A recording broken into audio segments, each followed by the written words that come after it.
हमारा मिशन है आपको ऐसी नॉलेज देना जो आपकी लाइफ को बेहतर बनाए। तो अगर आप हर नए और इंपॉर्टेंट टॉपिक के बारे में जानना चाहते हैं तो सब्सक्राइब बटन दबा दीजिए। हमारे साथ इस जर्नी में जुड़िए और हर वीडियो के साथ मिलकर अपनी समझदारी बढ़ाते हैं। क्यूरियस रहिए, इंस्पायर्ड रहिए और सबसे इंपॉर्टेंट बात, हमारे साथ रहिए। धन्यवाद। शिकागो के उपनगरों में ये एक फ्रेंडली फेस था, एक ऐसा चेहरा जिसे देखकर कोई भी धोखा खा सकता था। जॉन वेन गेसी, एक आदमी जिसे बच्चों को पोगो द क्लाउन बनके एंटरटेन करना बहुत पसंद था। वो बच्चों के साथ खेलता, हंसता और उन्हें खुश करता। वो एक सक्सेसफुल कॉन्ट्रैक्टर था जो अपने काम में माहिर था और अपने कामगारों के बीच सम्मानित था। वो अपने कम्युनिटी में एक्टिव था, हमेशा किसी न किसी सामाजिक कार्यक्रम में भाग लेता रहता था। वो देखने में एक ऑर्डिनरी आदमी था जिसे देखकर कोई भी उसे आम आदमी ही समझता, लेकिन इस नॉर्मलसी के नीचे एक मॉन्स्टर छुपा था, एक ऐसा राक्षस जो अंधेरे में छिपा रहता था। गेसी एक प्रेडेटर था जो साफ नजरों के सामने छुपा था, एक ऐसा शिकारी जो अपने शिकार को आसानी से धोखा दे सकता था। उसका जोवियल चेहरा एक डार्क और ट्विस्टेड सोल को छुपाता था, एक ऐसी आत्मा जो अंदर से पूरी तरह से विकृत थी। वो एक सेडिस्ट था जो वल्नरेबल यंग मैन का शिकार करता था, उन्हें अपने जाल में फंसाता था, उन्हें काम या कंपेनियनशिप के प्रॉमिसेस से अपने घर बुलाता था और फिर उन्हें अपने चंगुल में फंसा लेता था। उसने कम से कम 33 जवान लड़कों को टॉर्चर किया और मार डाला, उनके साथ अमानवीय व्यवहार किया। ज्यादातर को अपने घर के नीचे क्रॉल स्पेस में दफना दिया जहां उनकी लाशें सड़ती रहीं।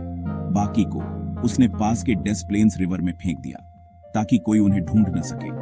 उसके क्राइम्स ने पूरे देश को शॉक कर दिया, लोगों को हिलाकर रख दिया, ये दिखाते हुए कि एक चार्मिंग स्माइल के पीछे कितनी ह्यूमन डिप्राविटी छुप सकती है, एक ऐसा चेहरा जो धोखा दे सकता है। जॉन वेन गेसी का केस एक चिलिंग रिमाइंडर है कि ईविल कई मास्क पहन सकता है और हमें हमेशा सतर्क रहना चाहिए। ये डिसेप्शन, ब्रूटैलिटी और मॉन्स्ट्रस कैपेसिटी फॉर ईविल की कहानी है जो सीमिंगली ऑर्डिनरी इंडिविजुअल्स में छुप सकती है और हमें हमेशा सतर्क रहना चाहिए। जॉन वेन गेसी को ऐसे अनस्पीकेबल एक्ट्स करने के लिए किस चीज ने ड्रिवन किया? इसका आंसर गेसी के बारे में ज्यादातर चीजों की तरह कॉम्प्लेक्स और डिस्टर्बिंग है। एक ट्रबल्ड फैमिली में पैदा हुए गेसी ने एक डिफिकल्ट चाइल्डहुड झेला जो अब्यूसिव अल्कोहलिक फादर की वजह से था। वो अपनी सेक्सुअलिटी से स्ट्रगल करता था, इनएडिक्वेसी और सेल्फ लोथिंग की फीलिंग से जूझता था। उसने फैंटेसी और कंट्रोल में सॉलेस ढूंढा, एक ऐसी दुनिया बनाई जहां वो मास्टर था और उसके विक्टिम्स उसकी सैडिस्टिक डिजायर्स पूरी करने के लिए सिर्फ ऑब्जेक्ट्स थे। वो अपने विक्टिम्स पर अपनी पावर में रेवल्ड करता था, उनकी सफरिंग से प्लेजर पाता था। उसकी किलिंग्स सिर्फ वायलेंस के एक्ट्स नहीं थे, बल्कि डोमिनेंस और कंट्रोल के केयरफुली ऑर्केस्ट्रेटेड परफॉर्मेंसेस थे। गेसी का psyche repressed desires, deep seated insecurities और सिमरिंग रेज का एक टैंगल्ड वेब था। वो खुद से वॉर कर रहा एक आदमी था, एक आदमी जो दूसरों को पेन देकर अपने डीमन से एस्केप करना चाहता था। उसकी स्टोरी एक स्टार्क रिमाइंडर है कि मॉन्स्टर्स पैदा नहीं होते, बनते हैं। नेचर और नर्चर, ट्रॉमा और चॉइस के कॉम्प्लेक्स इंटरप्ले से शेप होते हैं। गेसी के डार्क साइड के पहले हिंट्स उसके अरेस्ट से बहुत पहले दिखने लगे थे। उसके व्यवहार में कुछ ऐसा था जो अनसेटलिंग था। 1968 में उसे आयोवा में एक टीनेज बॉय का सेक्सुअल असॉल्ट करने के लिए कन्विक्ट किया गया था। यह उसका पहला डॉक्यूमेंटेड क्राइम था।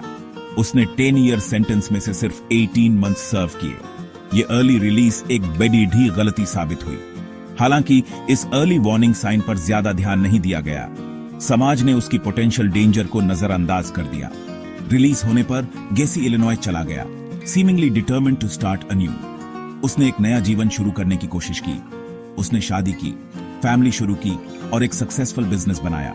बाहर से सब कुछ परफेक्ट लग रहा था, फिर भी सरफेस के नीचे उसके डार्क इंपल्सेस फेस्टर होते रहे। उसकी असली पहचान छुपी हुई थी। वो गे बार्स जाने लगा, एनोनिमस एनकाउंटर्स में एंगेज करने लगा, जिसने उसकी डेंजरस डिजायर्स को फ्यूल किया। ये उसकी डार्क जर्नी की शुरुआत थी।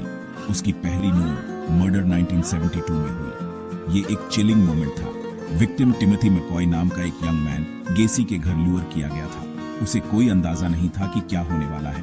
उसे फिर कभी जिंदा नहीं देखा गया। ये एक भयानक अंत था।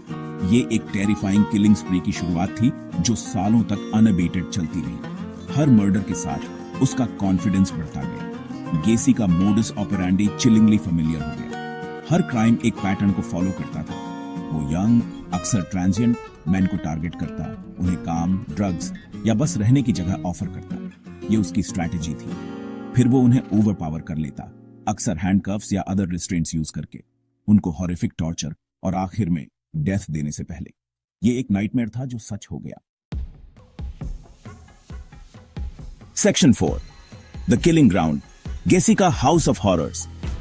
नॉरवुड पार्क टाउनशिप में 8213 वेस्ट समरडेल एवेन्यू पर गेसी का घर उसका किलिंग ग्राउंड बन गया। एक ऐसा स्थान जहां उसने अपने घिनौने अपराधों को अंजाम दिया। ये वो जगह थी जहां उसके विक्टिम्स को फॉल्स प्रोमिसेस से लूर किया जाता था, बस एक टेरिफाइंग एंड के लिए। यहां मासूम लोगों को धोखे से फंसाया जाता था। घर खुद ऑर्डिनरी लगता था, एक क्वाइट सबर्बन नेबरहुड में एक नॉन डिस्क्रिप्ट रैंच। बाहर से देखने पर कुछ भी असामान्य नहीं लगता था, लेकिन सरफेस के नीचे इसमें एक हॉरिफाइंग सीक्रेट छुपा था, एक ऐसा रहस्य जो किसी को भी सन्न कर दे। घर के नीचे क्रॉल स्पेस गेसी का मकाब्र ग्रेवयार्ड बन गया, जहां उसने अपने शिकारों को दफनाया। यहां उसने अपने 29 विक्टिम्स की बॉडीज दफनाई और उनके जीवन को हमेशा के लिए समाप्त कर दिया। उनके रिमेन्स नजरों से छुपाए, उनकी स्टोरीज साइलेंट की। कोई नहीं जानता था कि उनके साथ क्या हुआ। डिके की स्मेल घर में फैल गई, एक भयानक गंध जो हर किसी को परेशान करती थी। उस हॉरर्स की कांस्टेंट रिमाइंडर जो उसकी वॉल्स के भीतर अनफोल्ड हुई। हर कोने में एक डरावनी कहानी छुपी थी। नेबर्स ने स्टेंच नोटिस की, लेकिन उसे सीवेज प्रॉब्लम्स या डेड रोडेंट समझकर डिसमिस कर दिया। किसी ने भी सच्चाई का अंदाजा नहीं लगाया। गेसी हमेशा की तरह चार्मर उनकी कंसर्न्स को ब्रश ऑफ कर देता था। उसकी मुस्कान के पीछे एक राक्षस छुपा था। समरडेल एवेन्यू का घर गेसी की जिंदगी की ड्युअलिटी का टेस्टमेंट था। एक तरफ वह एक अच्छा पड़ोसी था, दूसरी तरफ एक क्रूर हत्यारा। ये वो जगह थी जहां वो नेबरहुड बारबेक्यूज होस्ट करता था और लोगों को अपने चार्म से प्रभावित करता था, और बच्चों को पोगो द क्लाउन बन के एंटरटेन करता था। एक ऐसा रूप जो उसकी असली पहचान से बिल्कुल विपरीत था, और साथ ही साथ अपने फ्लोरबोर्ड्स के नीचे एक डार्क सीक्रेट छुपाता था। एक ऐसा रहस्य जो अंततः उजागर हुआ और दुनिया को चौंका दिया। Section 5, the walls close in. जैसे जैसे बॉडीज पाइल अप होती गई, गेसी का केयरफुली कंस्ट्रक्टेड फसाड क्रम्बल होने लगा। उसका बिहेवियर इंक्रीजिंगली एराटिक हो गया। वो केयरलेस हो गया, क्लूज छोड़ने लगा जो अल्टीमेटली उसकी डाउनफॉल का कारण बने। उसने अपने कुछ एम्प्लॉइज को अपने डार्क डीड्स के बारे में बताया, उनके फियर को लॉयल्टी समझकर। फिर दिसंबर 1978 में 15 ईयर ओल्ड रॉबर्ट पीस्ट डिसअपीयर हो गया। उसे आखिरी बार गेसी की फार्मेसी में देखा गया था, जहां वो जॉब के बारे में पूछने गया था। पीस्ट के डिसअपीयरेंस ने एक मैसिव इन्वेस्टिगेशन स्पार्क की। पुलिस ने जल्दी ही गेसी पर जीरो इन कर लिया, जिसकी पहले सेक्सुअल असॉल्ट के लिए इन्वेस्टिगेशन हो चुकी थी।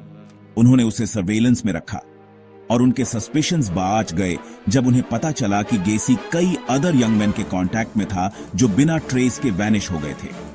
गेसी के घर के लिए सर्च वारंट ऑब्टेन किया गया।